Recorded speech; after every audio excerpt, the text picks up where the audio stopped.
जुड़े में अलीम, दरभंगा से भी बड़ी खबर आ रही है, क्या कुछ अपडेट है इस पूरे मामले पर? बिल्कुल पृथ्वी, दरभंगा से इस वक्त की एक बड़ी खबर है। दरभंगा में बोगस वोटिंग करते हुए गिरफ्तारी हुई है।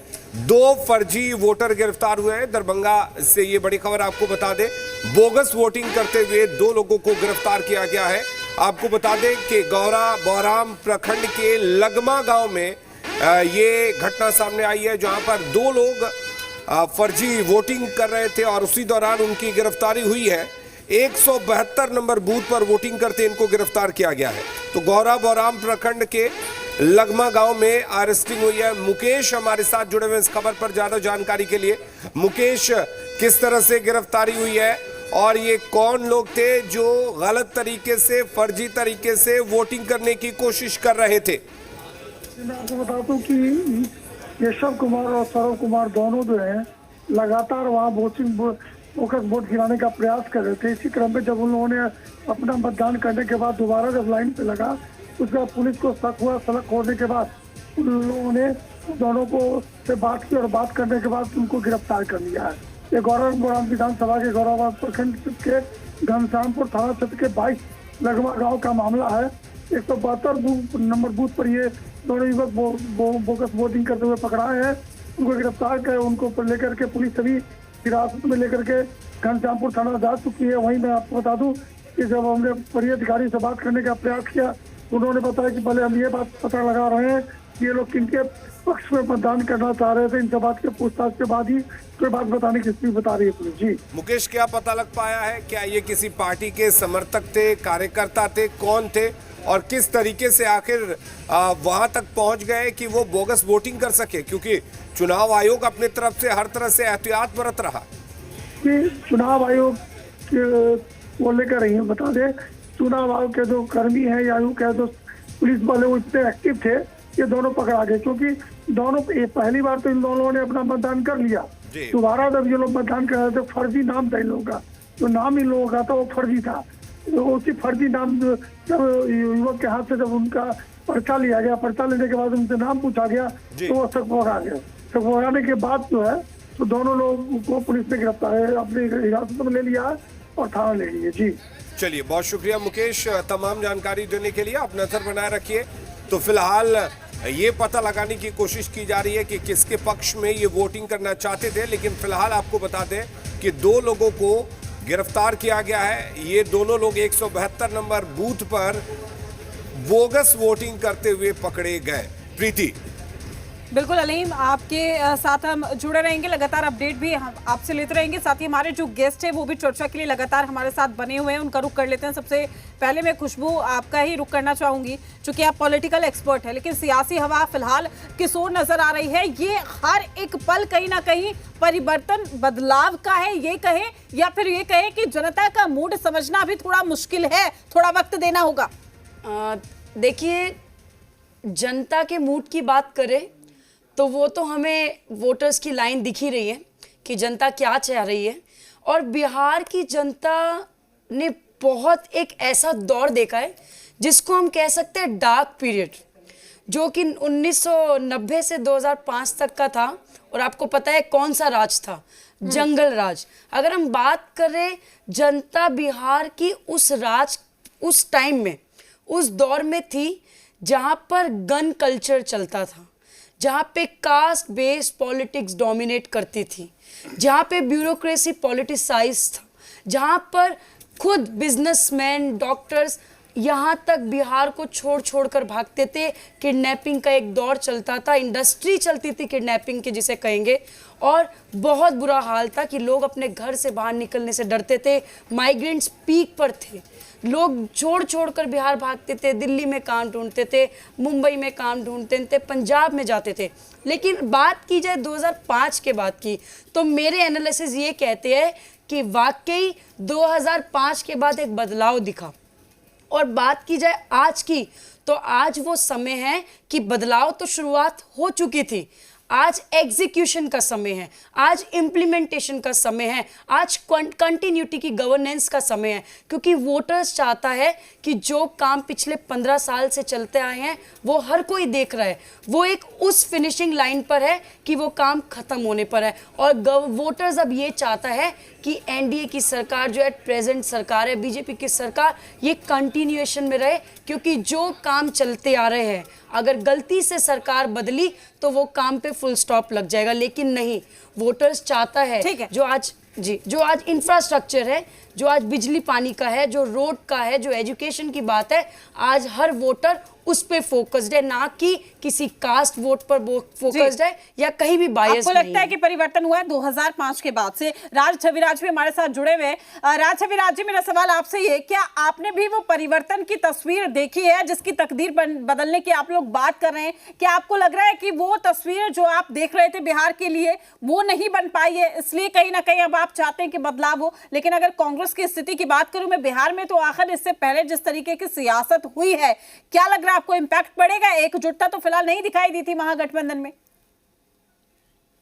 देखिए, बात समझने योग्य है कि आज से 20 साल पहले क्या था, खुशबू जी बड़ा अच्छे से डिफाइन कर रही थी। 2 मिनट के लिए चूंकि हम भी सकते में आ गए थे कि पॉलिटिकल एक्सपर्ट होने के नाते या भारतीय जनता पार्टी के प्रवक्ता होने के नाते, मुद्दा है कि आपको समझना होगा कि 20 साल पहले बिहार की इस चेतना की धरती पर अगर आप गुंडा राज का दावा करते हैं तो कहीं ना कहीं उसको पलट करके और सुशासन बाबू के हाथ में बिहार की जनता ने बागडोर संभालने को दे दिया।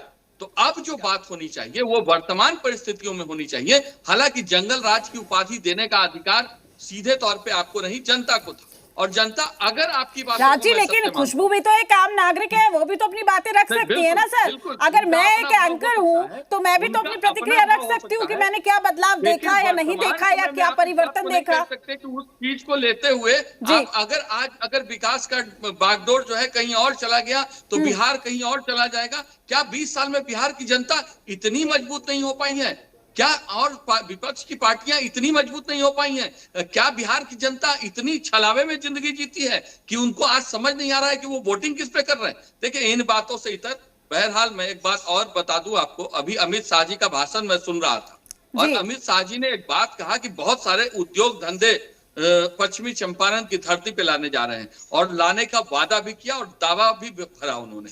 लेकिन मैं अजीब मीडिया के माध्यम से सिर्फ एक सवाल करना चाहता हूँ कि माननीय प्रधानमंत्री 2014 में आते हैं और वहीं के चीनी मिल को उद्घाटन करके वहीं का चाय पीने की बात करते हैं। आखिर जो आपका सपना था, जो आपके बोले हुए वायदे थे आज से 10 साल पहले, वो आपसे पूरे नहीं हो रहे हैं और आप लगातार पश्चिमी चंपारण की जनता को ठगने की बात कर रहे हैं। बहरहाल इसके लिए भी मुबारकबाद हो और आपको बता दूं कि वो चेतना की धरती है, वो बदलाव की धरती है और देश वहां से बदलाव लाता है। कहीं ना कहीं बापू ने वहां से बदलाव दिया था और एक बार इस ठगी वाले भाषण को फिर से वहां की धरती समझेगी। आपको लगता है आपकी पार्टी बदलाव लाएगी? आपकी पार्टी बदलाव लाएगी बिहार में? उनकी एक दूसरी गहरी आरोप थी कि वो घुसपैठियों के लिए कैंपेन चला रहे थे। तो घुसपैठियों को बड़ा शर्म लगता है आपको बोलते हुए। हास्यास्पद है यह बात कि माननीय गृह मंत्री इस तरह की बातें करते हैं कि आखिर घुसपैठियों को आने से किसने रोका था?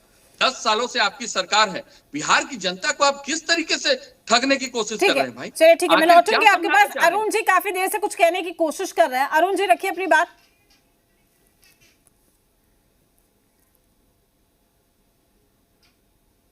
सर आप तक आवाज पहुंच पा रही है? चलिए ठीक है, पूजा जी आप तक आवाज पहुंच रही है? क्या वाकई 20 सालों में बिहार में परिवर्तन नहीं हुआ, बदलाव नहीं हुआ और यही वजह है कि अब जनता परिवर्तन और बदलाव के मूड में है? चूंकि विरोधी आपके यही कह रहे हैं कि जो आपको काम करना था वो आपने किया नहीं, लोक लुभाव ने वादे जरूर दे दिए। क्या वाकई ये कहें कि आम जनता को भ्रम में रखा गया है इस बार भी? देखिए, क्या है ना कि हमारे विपक्ष के जो प्रवक्ता यहाँ पर बैठे हुए हैं, अब वो कह क्या पाएंगे? वो किस चश्मे से देखते हैं हमारे बिहार के विकास को, जो हमारी एनडीए की डबल इंजन की सरकार ने इस 20 वर्षों में किया है, वो पता नहीं। मुझे लगता है कि एक अच्छा रहेगा कि वो एक विकास वाले आई स्पेशलिस्ट डॉक्टर के पास जाएं, तब उन्हें शायद आई की चेकअप होगी तो उन्हें विकास के कार्य जो है इस 20 वर्षों में वो दिखने शुरू हो जाएंगे। इनका खुद का तो रिपोर्ट कार्ड कुछ है नहीं, लेकिन हाँ, इस 20 वर्षों में हमारे काम के ऊपर इनकी उंगली जो है वो हमेशा उठी रहती है, लेकिन ये भूल गए हैं कि एक उंगली अगर उठाए हैं तो उनके 15 साल के जो शासन रहा है हमारे माननीय मुख्यमंत्री लालू जी का, तो उनकी तरफ जो है ना वो 4 उंगलियां जो है वो उठी रहती हैं और हमेशा उठी रहेंगी। जो जंगल राज शब्द जो है वो हम लोगों की सरकार ने तो इन्हें दिया नहीं था। सबसे पहली बात, ये न्यायालय की तरफ से उनको ये दिया गया था, और ये बार बार हमें बोलते हैं कि क्यों जंगल राज का जिक्र किया जाता है। तो मैं हमारे विपक्ष के जो प्रवक्ता है उनसे पूछना चाहूंगी कि आप लोग इतिहास पढ़ते ही क्यों है? हमारे बच्चों को इतिहास क्यों पढ़ाया जाता है? इतिहास इसीलिए पढ़ाया जाता कि पहले की जो गलती जो है वो उसे दोहराया ना जाए। और आज हमारी जिम्मेदारी है, इस 20 वर्षों में हमारी सरकार जो रही है और आज हमारे जो युवक हैं जो पहली बार अपना वोट जो है वो डालने जा रहे हैं, उनको इस बात से अवगत कराना कि कहीं अगर एक गलत वोट भी अगर पड़ गया तो उस जंगल राज को आने में, उस काले दशक को आने में जो है ना वो देरी नहीं लगने वाली है। जी मैं आपके पास लौटूंगी। अरुण जी भी हमारे साथ जुड़ चुके हैं, काफी वक्त से वो कुछ कहने की कोशिश कर रहे थे। अरुण जी, लगातार जो विरोधी वो ये कह रहे थे कि जंगल राज आखिर इसका जिक्र क्यों किया जा रहा है? आपने 20 सालों में कुछ नहीं किया, या आप लोगों की भाषा थी कि 20 सालों में कुछ नहीं किया, लेकिन अब जनता बदलाव करेगी। और यही वजह मैं मानूं कि इतने वादे दावे मैनिफेस्टो में किए गए, या फिर ये कहूं कि खुले मंच से इतने दावे कर दिए गए हैं, लगता है आपको कि क्या वो पूरे हो सकेंगे, या आपने भी कोई कोर कसर नहीं छोड़ी? अगर एक तरफ आप अपने विरोधियों पर सवाल उठा रहे हैं तो दूसरा आप देखिए कि आप क्या कर रहे हैं, आपकी पार्टियां क्या कर रही हैं। देखिए प्रीति जी, 20 साल शासन में रहने के बावजूद एनडीए के लोग जंगल राज की ही बात कर रहे हैं। हाँ। ये मनगढ़ंत सवाल है, मुद्दा वो उठा रहे हैं। हर चुनाव में सिर्फ और सिर्फ यही बात करते हैं। इसका मतलब 20 साल में इन्होंने कुछ नहीं किया बिहार की जनता के लिए, और ये सामने है। लॉ एंड ऑर्डर की बात करते हैं, एनसीआरबी का आंकड़ा देख लीजिए ना। 20 वर्षों में 70,000 से अधिक हत्याएं हुई, 35,000 से अधिक बलात्कार की घटना, 1 लाख से अधिक अपहरण की घटना, 3 लाख से अधिक चोरी की घटना, अन्य वारदात छोड़ दीजिए। चुनाव आचार संहिता लागू है, एनडीए के प्रत्याशी हत्या कर रहे हैं, चारों तरफ हाहाकार मचा है। 2023 का एनसीआरबी का आंकड़ा देख लीजिए। उत्तर प्रदेश के बाद अपराध में बिहार। अरुण जी, आप आंकड़े की बात कर रहे हैं तो मैं आपको बीच में रोकने जी रखिए, चलिए अपनी बात प्रीति जी ठीक है, सुन लीजिए, ऐसे मत करिए, बहुत वक्त आप सबों को दिया। ठीक है, चलिए मैं आपको भी समय देती हूँ। ये अभी जदयू की प्रवक्ता आई हॉस्पिटल भेजने की बात कर रहे थे विपक्षियों को। अरे भैया, 20 साल में एक सुंदर पटना ऐसा कैपिटल है, बिहार की राजधानी है, एक आंख का अस्पताल नीतीश बाबू नहीं खोल पाए, और नीतीश जी भी जाते हैं दिल्ली दिखाने के लिए, आंख का इलाज कराने के लिए। अरे आप लोगों को इलाज कराना चाहिए, नीति आयोग का रिपोर्ट पढ़ना चाहिए। साक्षरता दर में बिहार कहाँ है, पलायन में बिहार कहाँ है, प्रत्येक व्यक्ति आय के मामले में बिहार कहाँ है, निवेश के मामले में बिहार कहाँ है, ठीक है, 1 नंबर में कहाँ है। सर मैं आपकी बात सुनूंगी, लेकिन इस बीच एक खबर भी सामने आ रही है, उसका भी रुख कर लेते हैं। आप सभी हमारे साथ चर्चा में बने रहिए। वहीं आरजेडी नेता तेजस्वी यादव